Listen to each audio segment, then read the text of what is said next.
Hello, everyone, and welcome to Kentucky Go Digital Live. My name is Elaine Abenatha, Digital Innovation Leader here in JCPS, and I'll be leading the show today.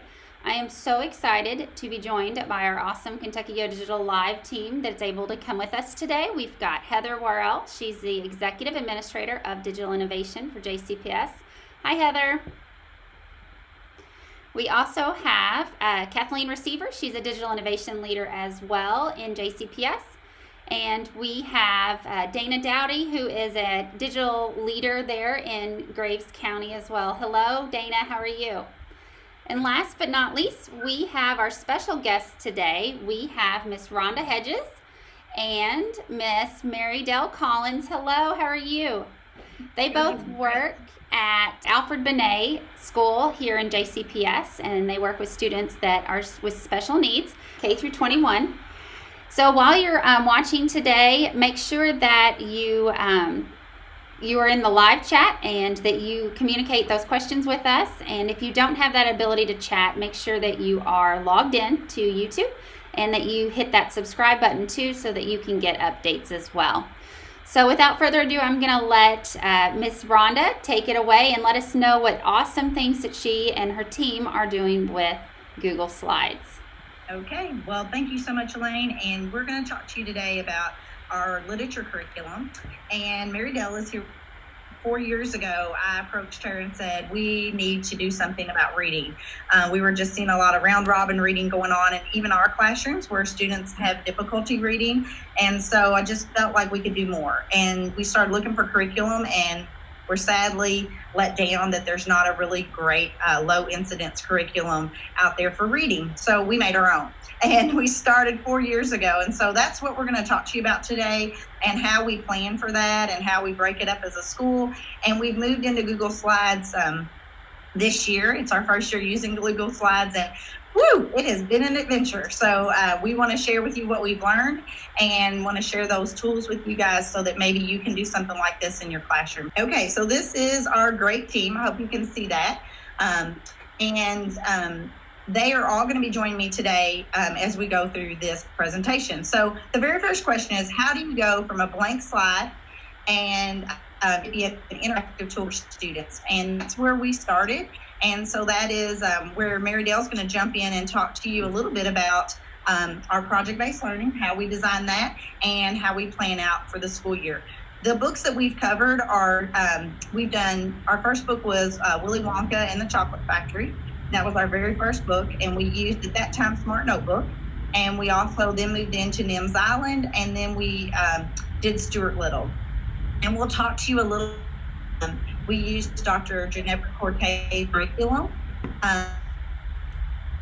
Look at literature for low incidence students and how they can go through a book and learn it the best way. And so that's how ours is designed, and I'll share all that with you in a minute. But first, Mary Dell's going to talk to you about how we plan out for a book and how we break that up. Yes. So before we begin each book, we work together on a plan for that book. We get together as small groups and we assign different sections of our plan to each group, and then we work on that together. The plan includes an anticipatory set. You're right there. Right there. And it also includes a PBL, which we put in there as well. We have vocabulary, and we level our vocabulary for levels 1, 2, and 3. We have 3 vocabulary words for level 1, and then we have 5 for level 2, and we have 8 for level 3. Then we also have vocabulary sentences, which are actually pulled from the book so that the students can see those words in use in the book. And then we also have comprehension questions, and we level out our comprehension questions for those 3 levels as well. Okay, so basically to explain that as well, we get together in the summer, we split the book up by various chapters. And so if Mary Dell and I were in a team, we may also provide you with, she would be my team, and we would work together and do vocabulary for that particular chapter together, while another group pair is working on chapter 2 and vice versa around the building. So every teacher in the building has some input for how this is going to play out and work for the school year. So we feel like that's a really great way for us to plan it. and everybody in the building has invested interest in the reading curriculum. And she talked about project-based learning, and we do have project-based learning activities for every single chapter in the book. And so this is just an example planning tool that we use. And they do that also in those planning days before school starts. And again, we're kindergarten through 21, so we break it up even for elementary, middle, and high sometimes, and provide various levels of instruction that way, in addition to the 3 levels of learning that we break our lessons up. So this planning tool is used as well. And then we also use, we took the Buck Institute rubric and designed it for low incidence. And this is the rubric that our teachers use to score our students that do the project-based learning.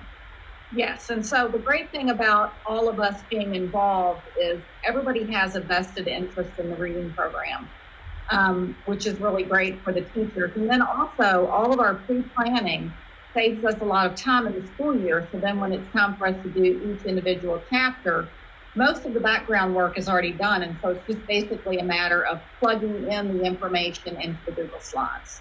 So therefore, there's not one person or a small team of people trying to come up with that every single time that we're trying to put the material together throughout the school year. It's already planned out. So we have a plan that's designed in the summer that allows us to go ahead and do the work in Google Slides throughout the school year so that we have that material. So again, every teacher from art, music, PE, everybody has a role in that planning process in the summer. So the great thing about it is that you get everybody really excited about the book.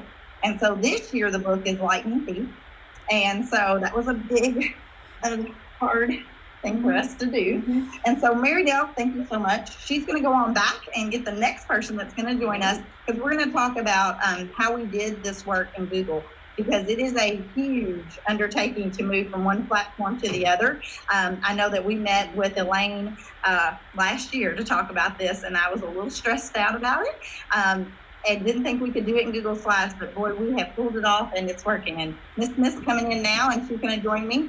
So I'm going to share my screen again, and there's Julia. Hi. They're going to bounce in and out because they're taking care of babies as well as we're doing this work. So Julia, we just wrapped up talking about project-based learning and how we do the planning. And now we're going to jump into your area, which is talking about the Edit Master, yes, which is a tool that we didn't know anything about. So we want to share with the world, how do you use Edit Master and use it effectively. Again, I want to show you really quickly what the design looks like, and then that'll help Julia talk about this area. So this is what our first slide, when every chapter comes up, this is what you see. And down each side, these are buttons, and we'll talk about those later, how we design those. But this is our Lightning Thief curriculum that is interactive for students, and they can put this on the smart board and go up and actually touch these buttons, and they actively move to the slide that you want. So the first mission was to use Edit Master. So that is what my friend here, Julia, is going to get us into. So still love Smart Notebook, but we also really feel that we wanted to marry the two. So we've been able to do that, and we want to share that with you in just a moment. So Julia, all right, you're up. So Edit Master. So we think of Edit Master as kind of like creating a background for your slides. That way nothing can be moved around. So what you do to work in Edit Master is you will first go to, in your toolbar, Slide, and then down at the bottom you'll see Edit Master. So once you're in Edit Master, it'll lock your pictures and design down so that no one can move. Here at Benet, we have lots of happy clickers that like to click all over the page, and it'll move material and content around. So this way, when we have it in Edit Master, no one can move that or make any changes to the presentation.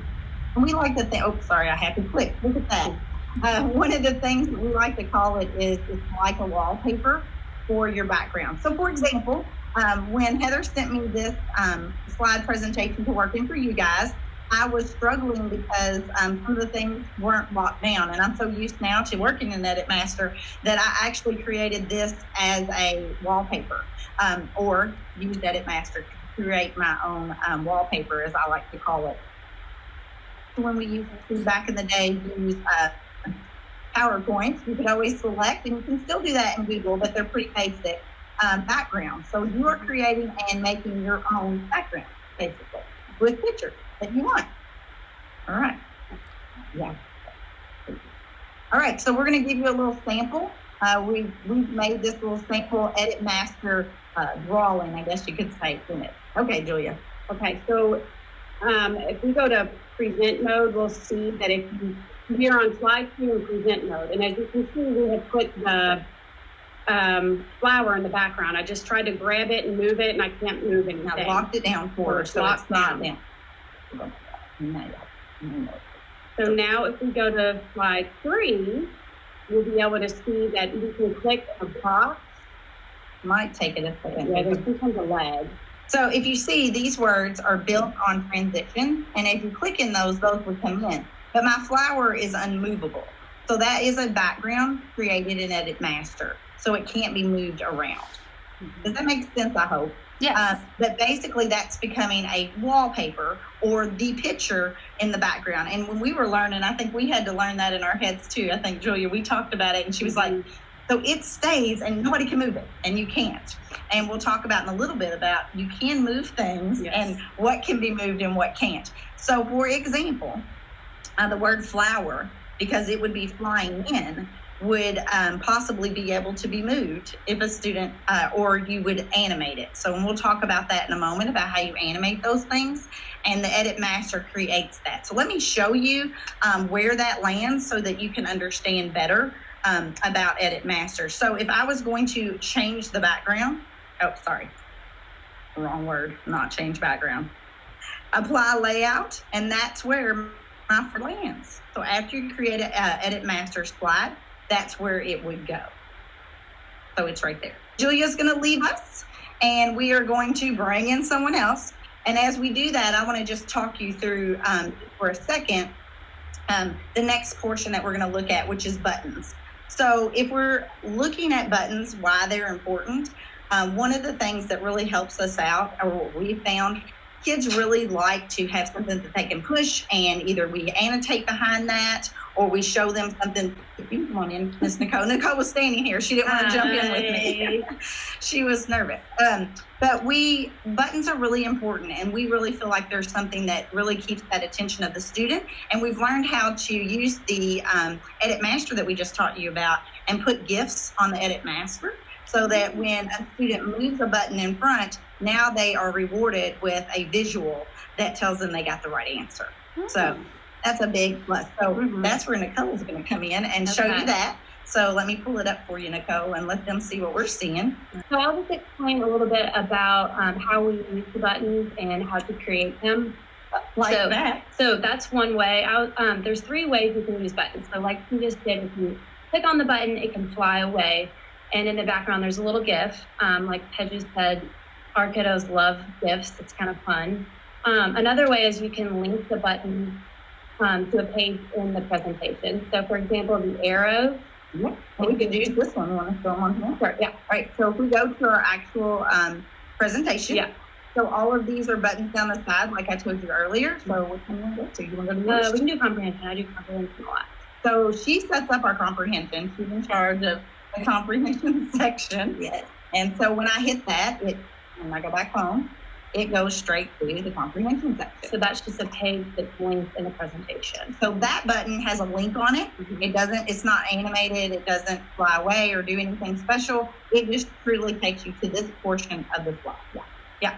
So that's one way to use it. And if we went to one of these, you will see there's lots of, and so let me just show you this one. What happened to Percy's dad, Nicole? Lost at sea. And watch what happens. So if they get the right answer, it flies away, and then there's a little GIF in the background. And then all these distractors, if they can click the wrong answer, nothing happens. And those are all part of what? Part of the Edit Master, yeah. So the reason for that, and we learned this the hard way. How did we learn this, Nicole? There was lots of stress when we did this, and the buttons would not work. Well, before we found out you have to lock things down in Edit Master, like you have to lock down the distractors, we were just putting everything on the actual slide. And so anytime they just click the slide, it wouldn't, it would go to the next page. It would go to the next page. Yeah, it wouldn't actually fly away. Yeah. So the most important thing is you have to lock down anything you do not want to be able to touch or move away, you have to put that in Edit Master. And the problem for us was in Smart Notebook, there's actually a button where you just lock your items down. And in Google, guess what? That doesn't exist. So we're going to teach you today how to do that and learn from us, because it took a little bit and a lot of gnashing of teeth. And it's so simple once you learn how to do it, and then you'll never have that problem again. I have a quick question, Hedges. Sure. So if I make a button, is it locked down as well? So if the student touches the button, it doesn't move, or is the button just a piece on its own, and it can move? Excellent question, because when we teach you about locking down, one of the things we're going to teach you to use is the arranging of your items, so that some things are in front and other things are sent to the back. Okay. And why that's important. Gotcha. So the other items won't be able to move because they're in the back, and this locking box that we're going to put over the screen will keep you from being able to move those items. Does that make sense? Mm-hmm. Yep. We'll get into that a little bit more in the locking part in just a little bit, but that's a great question, because it is very, very confusing, and it can be extremely hard to take when you put all that work into it. So what we've learned is using the Edit Master. So in that particular slide that we showed you with our comprehension, it's really important for you to notice on that. Let me get it up here for you. All of these items are on Edit Master. So the only thing in the gift, so the only thing that is actually on the actual page that added was the picture that is hanging over top of the button that is hanging over top of the ocean scene that you're seeing there. The correct answer. Okay. So everything else is a part of the wallpaper or background picture. So I like, when we were talking about it and trying to explain it to each other, I was like, it's like a placemat. Mm-hmm. And the placemat, or it's the paint on the wall. So whatever the paint is, and we can hang a picture on the wall, but we can also move that picture around. Mm-hmm. So if you can think of it as like a wall that's painted, and that's what's stationary. Gotcha. Thanks. That's how we had to talk about it and think about it. Otherwise, we were losing our minds a little bit. So she's going to go through, how do you make a button? How do you make a button? 3 easy steps. So choose the picture you want. So you just go to Google, copy and paste your picture. So when you paste your picture, you're not pasting it in Edit Master, you're pasting it on the actual slide. Then you're going to click on that picture, and this little blue box is going to come up to show you it's selected. And then you go up to the toolbar up here and click this little link button. And so then when you click that, it's going to look like this. And this is where you can either link that button in a slide in the presentation, so you can next slide, previous slide, your home page, or you can link it outside of the presentation, and you would copy and paste that link there. So you could link it to a YouTube video or Google Classroom or any other website. And when you click the button, it'll take you to that website. Wow. Yeah, that's pretty much how you do buttons. Super simple. And then we're going to teach you next how to lock down slides. So thank you, Nicole. You were amazing. And that really helps us let you guys know how that's really important. And next comes Melanie. Melanie she's walking in now. She actually locked down all of our slides. Yes, I did. How many slides are in our presentation? Oh my gosh. Currently, there's about 100 at the moment, but it grows every week. It's bigger and bigger. So, and just so you understand how we do that, we do a chapter every 2 weeks for the entire school year. So the teachers have, and not all of our classes do reading every day. Elementary does reading every day, and so does our middle school, but our high schools only meet for reading 3 days a week, Monday, Wednesday, Friday. So we had to think about, they're going to need more than just a week to go over this abundance amount of material. Mm-hmm. So each 2 weeks, we have to provide all of that, 100 slides, about 100 slides for each 2 weeks for each chapter. Okay. And so that changes. So just so you get an idea, by the end of the year, we'll probably have, if there's 22 chapters, that's 2,200 slides for the entire book. Wow.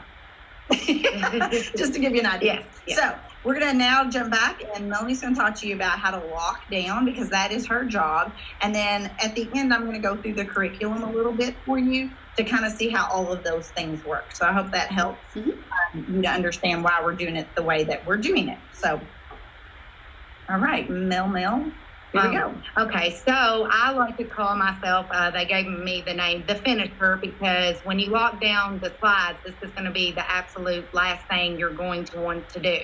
Because if you add any other slides or anything, that's just going to mess everything up. And the reason why you want to lock down the slides is because, one, you don't want to be on a slide and go up and push something somewhere on the smart board or whatever, and then it jumps to the next slide. And also, you want it to be interactive and allow the kids to get up and be able to manipulate the buttons and so forth and see the GIFs and all that. So if you don't lock it down, none of that's going to happen. Okay, so you see right there, so it's circled. You grab the little square, and you'll click on that, and then you will come over and you'll drag that completely over from corner to corner and just stretch over the whole box. Okay. Does that make sense right there? Yep. Okay, then once you do that, I don't think you can really see it, but up in the taskbar, there's like a little paintbrush, and you'll want to click on that, and you'll want to make everything transparent. Also make it transparent, and I put it here in the notes, make the box and the line transparent. Yes. That's very important. Yes, very, very important. All right. Step two. So you go and click on the link button. And this is very important because you're going to want to link that particular screen to itself. So you'll go down to the little bottom here, see where it says right there, and you will find the slide that you are on. So say you're on slide 30, you will go down, find slide 30, and you will apply. It will say apply, and that's basically just linking the slide to itself. Now, the reason you're doing that, Melanie, is because when you're clicking on that screen, right, it will link, right, but it's linking right back to itself. Exactly. So there's no change for the viewer at all. Exactly. And so we have actually done that on all of the slides in this presentation, so that when you're using it, you too can't do that unless you use the two buttons that we've added in the corners. Right. And the way that you'll know that's working is you'll see my little hand is not an arrow, it's a hand. Exactly. And so that helps us to know as well. So you go to the link, you push link, and make sure that your square is highlighted, and then you add that particular slide back to itself. Right. Okay, step 3. When you have those little kids coming out and those fingers going everywhere and they're touching everywhere, that will make sure it's linking right there. Step 3, last step, now you're going to go back to your little toolbar and you're going to go to the arrange button and basically scroll down, and you're going to send this to the back. So you select the order and then select move to back. You want that to go into the back. You're never going to see it, but it's actually just keeping that link to itself. Right. Yep. And that's really locking down slides. That's really the gist of it. We feel like that's probably the most important step. But one thing that we want to caution you about, that is the finisher here. Exactly. It doesn't go to her until everyone's added their slide. Yes. One of the reasons for that is if you do not lock it down, like she said before, people will click everywhere. Or if you add a slide later after you've locked down, it will mess up all of your links if you're linking from slide to slide throughout with buttons. Yep. So you have to have a finisher. So we assign that to Melanie. Once it gets to her, no one can add anything else to it for the rest of the time for that chapter. So that's pretty important. Yeah, very important. They can edit their own little slide if they need to, but they cannot add another slide to the slide deck. Makes sense. That makes sense. Okay. So the finisher makes that All right. awesome. Bye, finisher. Thank you so much. you. Next is games. Matt's going to join me in a second, but I want to talk a little bit about how important the games are to students, and just makes it very fun and involving for them to stay engaged in that process. We've determined that we're just going to be able to marry the two. So as you can see there, we have caused these two things to become one. And Matt's going to join me in just a second to show. And here he comes now. Here comes Matt. Hello. And he's going to talk a little bit about Smart Notebooks. So Matt, before we get started on them seeing this and what we've kind of done to involve that, I want them to see who you are. And Matt has been great. We used several different things with games. We are now able to use Smart Notebook, and we feel like that's working really well. And so we're able to use our friend again and marry these two tools. And so it's working out fine. Now, Matt, tell them how you use the games in your room, because the games are kind of something you can do at the end of the lesson, or maybe independent work for the students, just to reinforce what they're learning. Absolutely. And it can also be a review. So when you go into your games, we have different things. We have matching, we have flashcards, we have a game show. where the kids can come up and spin a wheel, and it has different point values, and it brings up questions, and they like to compete and kind of get into a competition. But it's great for review too, and the kids really enjoy, and they respond a lot better to some of this material that we do on the smart board using those games. Okay, so here we go. Let's tell them how to get there. All right, so when you go into Google Drive, you click on your waffle and you scroll all the way down. You'll have to click more, and the Smart Learning Suite will pop up. It's that little circle, purple circle with the blue sphere around it. Then once you go in there, you have... And sometimes it will make you do some login stuff the first Sure, time. yeah, you just need to sign in with your regular JCPS email and Google password. And it'll bring you in here, and you have the opportunity to either start with an assessment or start with an activity. And what we do when we create our games for our reading curriculum, we click on Start with an Activity. And once we click that, as you can see, you have different games. You have a fill in the blank, which you can type out your sentences and have your vocab words off to the side. And after you read the sentence, the kids are able to pick from a field and they can put their word in there. You also have Flip Out, which are flashcards, helps with memory and vocabulary. Some of my kids' personal favorite is the game show. You put in as many questions as you want, and kids can be split up into teams, and they'll come and spin the wheel. And these are the same games that they had in Smart Notebook before. Correct. And so that's really good. We were really excited to be able to get these same kinds of games. Absolutely. That we had used before, and the kids were missing that piece, I think, as well. They were. And you can add pictures and words depending on the level of kiddos. We use the pictures a lot, don't we, Matt? We do, absolutely. Our kids love the picture supports. Really helps them kind of tie in the word, because you can do vocabulary all day, but unless they can see it and tie it to some real world stuff, they have a tough time generalizing it. Okay, so this is just a sample picture of a matching game. And if this were live, you would click onto and you would match a picture to the vocab word. Right. Yeah. So that gives you an example. Now, we want to tell you how to save this because we were really stressed out. Elaine had showed us how to get to the Smart Suite and that she felt like the games were working, and we were so excited and we're like, great, let's use it. And then we hit a wall. And so we want to share this with you because we don't want you to hit the wall. So Matt, what happened? Right. So when you create your game in Smart Suite, as you know, everything you do in Google Drive saves automatically after you make edits. So what we found is that when you go to My Drive, it creates your own Smart Learning Suite folder. And after you create these games, they're automatically saved in that folder.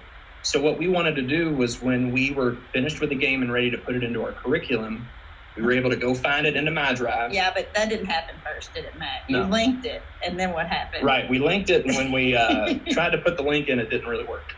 And so Matt's going, it's working fine. He's in his classroom and he is just like, oh, this is great. It's awesome. And Miss Nicole that you met earlier ran down here and said, Matt, you're stupid. It doesn't work. I can't get into this. And so they had a little bit of an argument, and Matt pulled up his computer and said, here it is. And she said, no, it's not. It's not working on mine. So what we found is it was saving it in My Drive. Yeah. So since I created the file, it's saved into My Drive and nobody else could have access to it. So what we were able to do is we were able to take it and put it in to the shared drive, into our Benet School Drive. And then I could click on that, copy the link, and then put it into our presentation so everybody could use it. So you just have to be sure that when you create, it's going to be in your drive. So say I created it, it's in My Drive, Miss Nicole can't use it. You just have to move it, make a copy of it, or move the actual file to the shared drive. So that's just a little tidbit we learned, and one day of stress, knocked it out in an hour. People yelled at each other. It was all good. We hugged it out at the end. Hugged it out at the end. It was good. Hey, thank you so much for stopping in and All teaching right. us that. You're welcome. See y'all. Okay, so I'm going to go in and kind of talk to you a little bit about the next step, which is how to do the link. And someone's going to join me, another team member, and so I'm going to share out my screen for you guys again. And so one other thing that you have to do is we feel like it's really important that things are good in present mode. And one of the reasons for that is if you're sharing, and you all know this, but a lot of people don't know how to share something in present mode, and we didn't either. So we felt like we don't take that for granted that you might know. So we want to share that with you as well, because that was a huge hang up for us. I want to show you how we share a screen out. And again, Matt had shared with you how to copy that link. So present mode, if you're in the actual slide. You're all done. Your finisher's finished everything out. Everything's locked down and things are looking amazing. You can go in, of course, as you know, and share this link. You also want to make sure that you have given people rights. That's a really big deal. And so we share it so that everyone can have that. But also just make sure that you're copying that link. Well, one trick that we've learned is to open up a Google Sheet and copy that link in there. And when you do, it will look like this, and it will have the word edit in. And I often will make it pretty large so that I can see that, but it'll have edit $sign. And that is the piece you need to change.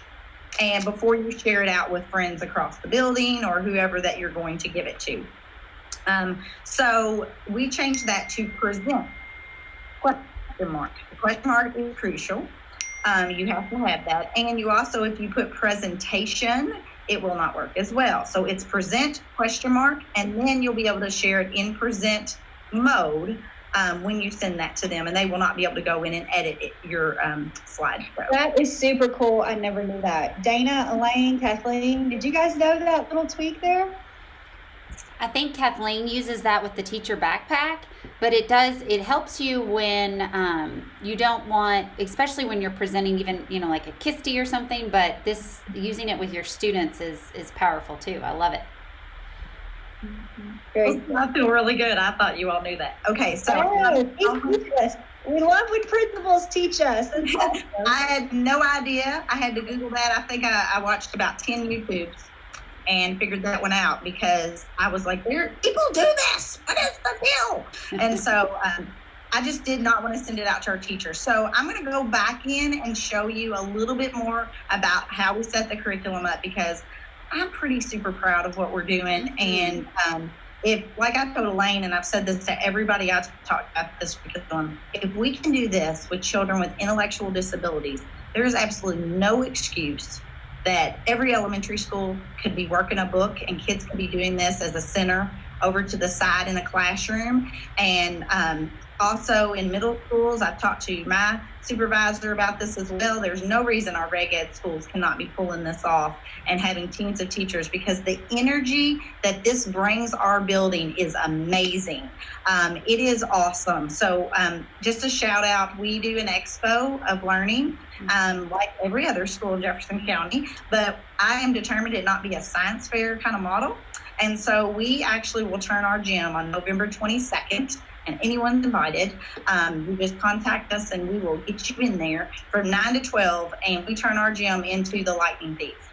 And you will go through all the project-based learning activities, and our children will teach the visitors about the project-based learning, and they will be engaged in those. And it is pretty remarkable that there are kiddos who have special needs working with everybody as they come through that environment. So that's what I'm going to show you now, how they learn, and kind of walk you quickly through that curriculum, because what they've shared with you are all the tips and tricks, but I want to show you what the end product looks like, because we just kind of showed you just a snapshot. So just give me a second and I'll show you that, because I think it's pretty amazing. So I was just going to say, sometimes it's just the little things, like, and to add on to what she's doing, I can't wait to share this with reading teachers. It'd be a great way for teachers to collaborate across the district and create these things together, and I'm just looking forward to sharing it. So it's been great. Oh, great. Thank you so much. Well, here we are. Here's Lightning Thief. And I do believe this is chapter 3. I'm not real sure what I saved on here for you guys. So we'll find out. It's going to be like a big experiment here. So what they do first is go to the anticipatory set. And it is chapter 3. And there is an anticipatory set each week that they do. And that kind of gets the kids pumped up about, it's always a video. Most of the time it's a video. This particular video pops up, and in the chapter, it relates to the chapter. And it's about lighthouses. That's mentioned in the book. And so that really gets them fired up about what's getting ready to happen in that chapter. And there's always an activity. Pictures for the video, they'll do some matching, and there'll be an activity. Then we always go back home. I always do next, I shouldn't do that, but you can always go back home. I want to talk a little bit about explore the text. So our students are not able to pick up a book and read it like everyone else. That's really hard for them. And the ones that can read are not able to comprehend. But when several years ago, we were annotating text, which means we were putting pictures to every word. And I think people still do that out in the field for low incidence. And there's nothing wrong with it. It's just the research is not showing that with novels that they're able to comprehend any better with that material. But what they are finding is that movies are very impactful for children on the spectrum. And we all know that. So we actually make a movie for every chapter. So that's what Explore the Text is. And so when you go to that, we've made our own YouTube channel, and our teacher, our assistant principal, actually reads every single book. And we have a staff member that also puts pictures to it like a movie, an iMovie, and then we just upload that to YouTube. So it sounds Chapter like this. 3. Grover unexpectedly loses his pants. Poor Grover. Possession time. I ditched Grover as soon as we got to the bus terminal.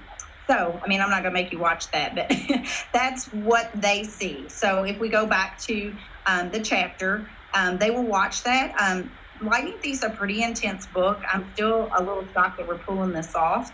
It is a higher level book. We've never attacked a book that's this high.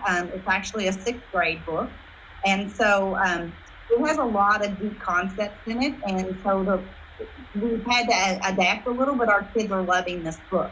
So we also have vocabulary. And in our building, what we believe in is there's 3 levels of learners in any classroom. So we differentiate everything on 3 levels. 1 is our lowest level, 3 being the highest level. So vocabulary is no different. And they're color-coded. And as you can see, they have different scripts. And I'm just scrolling through those quickly for you. But they have all the pictures go with that. And if you remember back to the planning document, those pictures are picked in the summer. So the person putting this section together just uses the pictures that the teachers picked out over the summer. So you see that picture of the guy panicking. That is a picture that the staff picked for that student. We also have different activities that they can do for vocabulary to engage with that. This goes out to what Matt was speaking about, the different games, and they're all on different levels, the matching and using the spinner activity. And then we also have a discrete trial training cards, definitions, classroom cards, and then just some more activity fun that they can do just around the vocabulary for that particular chapter. We also have comprehension. You saw this a little bit earlier. These are the questions that the students go through, and we showed you this earlier, and then they would just go to the next question. And those are all annotated for the student. And if you pick the wrong one, nothing happens. So it's errorless learning for our students. You might, in another school, have different items. It might say no or yes behind it. You could also do some really creative things with that. But we try to put fun a little bit like that for our kids. Hey, Rhonda, I'm here with teachers at working with them during their PLCs, and we're watching you right now. And we have a librarian in here, and we were just looking at it. So this is amazing work. And we're trying over here. This is great. This is our 4th book. So we've done 4 books with this. It is all based on Ginevra Cortade's curriculum about how to explore a book, the best way to teach children how to read. And she has a special ed background. She worked at the University of Louisville in the special ed department, has published several books. What's her name again? Dr. Ginevra Cortade. Okay. And she is also a co-author on the ELSB reading curriculum. So she researched reading a lot. And so her work is what we base this entire curriculum off of. What she says is good technology to use or good ways to do that with students. We had invited her over to see our book, and she was blown away. She loved it. Well, this is great. Thanks for sharing today. Thank you. And we also have character development. And as we add characters, this changes. There are 3 levels of learning for those as well. And then we add characters throughout the year to keep it spiced up. And then we also have some other common core connections and some things. But it's pretty intense, and there's a lot in here. Like we said, there's about 100 slides. And we really, really, really believe that if we can do it, anyone can do this. Mm-hmm. So that's about all I can show you. That's about the gist of our happiness over here. And really, the culminating event, like all roads, all of that hard work leads to this amazing culminating event. And I just put it in my calendar for November 22nd. So I'm going to try to make it out this year for sure. But that you told me when you described it earlier in the year, that's kind of like Epcot Center, that as a visitor, you didn't want it to feel like a science fair. You wanted it to feel like an experience, like when you go to Epcot. Yeah, so they come in, and every year, it's kind of funny because when we planned the first one, it's like, we're not having presentation boards. There will be no science boards in this room. There will be none. And so they were like, looking at me. And I said, no science fair. And so we are going to have, it's going to be an experience. So every year we let people in sections, kind of like you do in Epcot, kind of like a ride, and you come in as a group, and then you come to the center. There's a video that our kids do for you, welcoming you to the book. And then our goal is every year to be by chapter 6 in the book by the time we do the expo. And then Family Day is our next big day. So we do it with you guys as guests with the first 6 chapters. And then at the end of the year in May, we have a family day, the day before Derby. When everybody's having their Pee Wee Derbies, we do Pee Wee Derby, and then we do a day events around the book. So we'll do games and fun with our parents, and they come in, and so that's kind of everything we've learned for the whole year. So, and you also turn your whole school into the book. And so the art teacher, I got to meet with him, and he was making like the Greek and Roman, like faces coming out of the wall. And it's a very immersive learning experience for these kids. And I love the word expo. I think that's a really cool way of thinking about this culminating event, but just stellar leadership. I mean, you've passed this instructional vision, and I just did a tweet about you and just how, principal is digitally agile. And that's what you've had to become. You had to, you've been using SMART, and now you're trying to figure out how to use Google Slides, and you're watching videos, and you've become more digitally agile with Google Slides this year as the key. I mean, you're really the lead instructional person in the building, which is what we want, the lead learner, the instructional leader, and nobody does it better than you. So kudos to you. Rest of the team, anything you want to add? I just want to say how amazing this was. And I love how your team worked together so well to create this.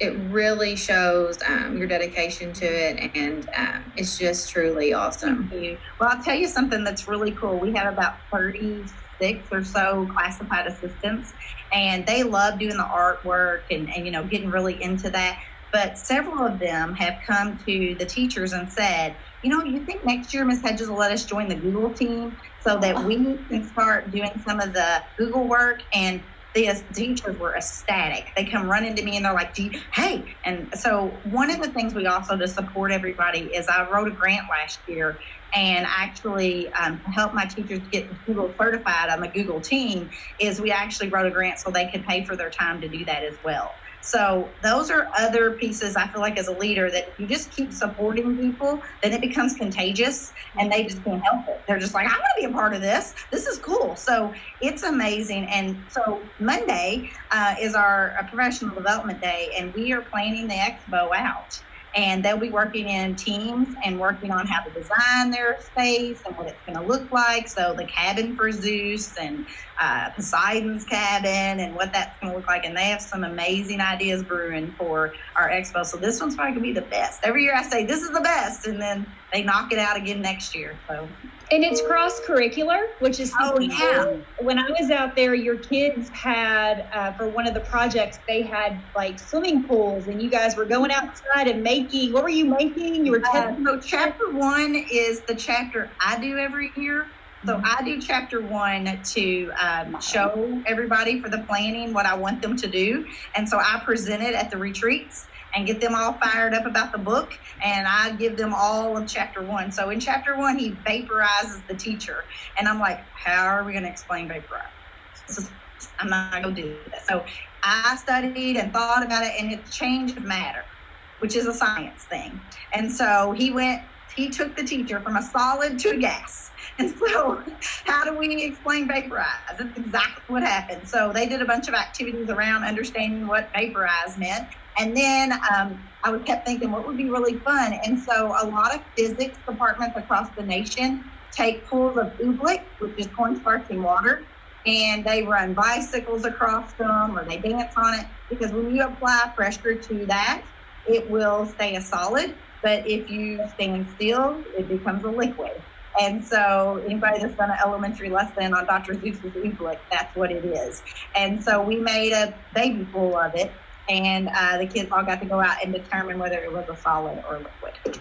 And that renders backpack artifact. That's right, baby. I don't even have to think about it. So everybody has awesome backpack entries and project-based learnings going on. And the really cool thing about it is we also use, and I didn't even talk about this, we use Jamboard for them to vote. So everybody was voting using Jamboard, and that was another tool that we were using just to see how we could do it. And the funniest part is a teacher erased the Jamboard voting on accident in the middle, and everybody was like, ah!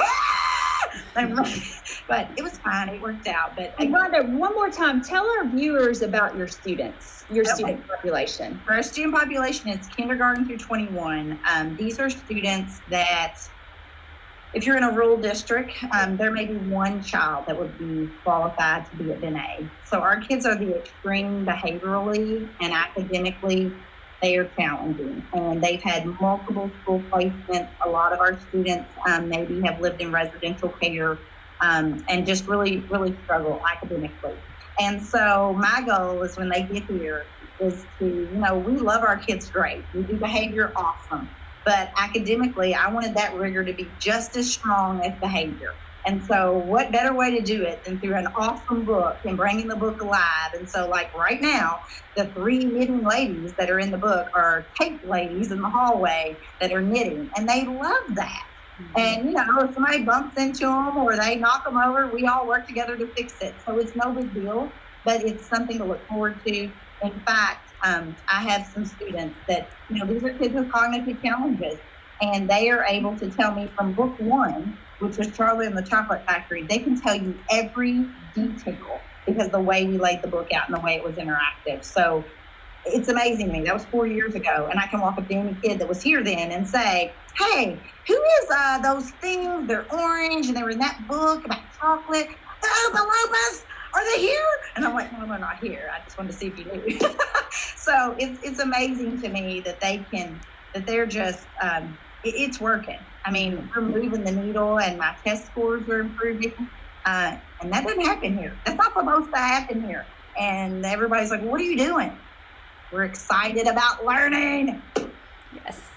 Amen. Amen. I love it. I love it. Rhonda, also I wanted to say that your culture in your school, just the ability to, everybody's on the same page. They're not all spinning their wheels like you said earlier. They're doing it together and they're excited, and even the ones that don't have to do things, like you said, your assistants are wanting to do it too. So it's been amazing. It has, and I think it has changed. You can in any schools like this, you can get bogged down with the daily work. And when there's something fun and exciting going on, I think schools miss the opportunity to keep that energy going all year. And this keeps that energy going all year. And because that's what I wanted. I wanted everybody to be excited about it like I was. And I think schools need those events. And typically what they do is, it's family day is when everybody has a great day and is excited. Or it's Halloween or, something that's coming up. When in reality, if we could keep that going academically throughout the year, just imagine what a regular school could do with something like this. It blows me away. Yes. And it reminds me of Together You're Brilliant. And that way it's not just one teacher thinking of trying to how to do all that and keep it all exciting. It's multiple teachers doing it. And they are, I'm telling you, it doesn't matter what barrier you throw at them, that Google group will figure it out. I mean, it was like the other day, we couldn't get that game to work and they were like, we'll figure it out. And it wasn't going to stop them. It's like, we're going to have games if we have to get on there and record them ourselves. And so they just, they amaze me. And this year, Miss Hedges is doing absolutely nothing. they're doing it all. So that's awesome too. Yeah. Oh, I love it. I love it. Well, thank you, team, Miss Rhonda, and all of your team. Make sure that you thank them for us for coming on and sharing with us today. You can receive this on demand on the channel, so make sure that you subscribe and so that you don't miss out on upcoming episodes that we have, and make sure that you keep that you create and connect all those good ideas to the hashtag on Twitter. And till next time, we'll see you later. Okay, bye. Get involved with Kentucky Go Digital. Attend regional events, like us on Facebook, subscribe to our YouTube channel, or follow us on Twitter.